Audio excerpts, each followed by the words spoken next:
The Railer boys basketball team was looking to achieve a couple things in its non-conference game at Sacred Heart-Griffin on Tuesday. Lincoln came into the contest with a 19-8 overall record, so the Railers were hoping to earn victory number 20 on the season.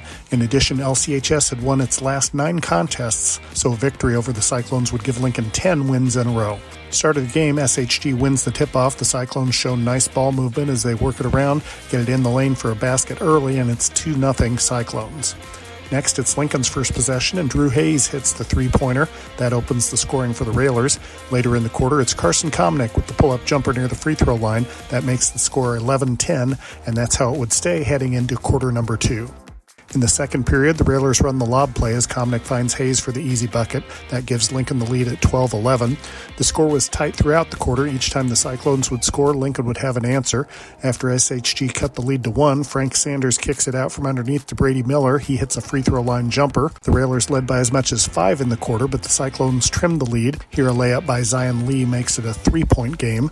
Lincoln decided to hold for the last shot of the quarter, and with time winding down, Brody Tungate dribbles right, creates some space, and lets it fly for a 3-pointer just before the buzzer. Lincoln outscored SHG 13-6 in the quarter to increase the Railers' lead to 23-17 at intermission. Second half action now as Lincoln looks to increase its lead. The Railers work the ball around and get it to Drew Hayes. He dribbles in and absorbs the contact as he hits the shot to make it an 8-point advantage. SHG cut the lead to 4 before Gabe Smith hits this 3-pointer, his first points of the game, and they came at a big time to increase the Railer advantage. A little later, it's Smith again. He gets the pass on the out-of-bounds play and turns the corner on the drive to the hoop for the layup. Smith scored all 7 of his points in this quarter.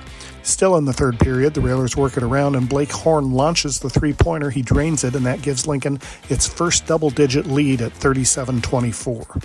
Lincoln outscored the Cyclones 16-9 in the period. The Railers led 39-26 heading into the final frame. Back in 2011, the St. Louis Cardinals had their rally squirrel during the playoffs. How about a rally toddler? As SHG was about to inbound the ball following a break in the fourth quarter, there was a slight delay in the game as a toddler wandered out onto the court. The referee thought about giving the youngster the game ball, but didn't. Then, after the child was off the court and reunited with the rest of his party, play resumed. But how about that rally toddler? SHG trailed by 14 at the time he made his appearance on the court. Not too much later, after this Zion Lee basket, the Cyclones were back to within 8 points of Lincoln. But the magic of the rally toddler ran out as Lincoln went on an 8-0 run to put the game away.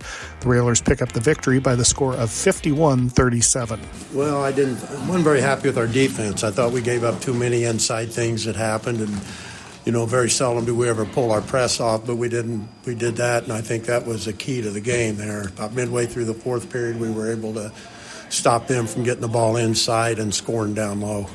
The win was the 10th in a row for the Railers, and it improves Lincoln's overall record to 20-8. The 20 victories this season makes it the 25th year that head coach Neil Alexander has won 20 or more games in a season. Carson Komnick led the Railers with 19 points. Drew Hayes and Brody Tungate each added 9, while Gabe Smith tallied 7 points for Lincoln. Next up on the schedule, the Railers travel to Decatur on Valentine's Day to take on Central State 8 champion Decatur MacArthur. The game will count in the CS8 standings, although MacArthur clinched the conference title last week. Tip-off for the game is scheduled for 7 p.m.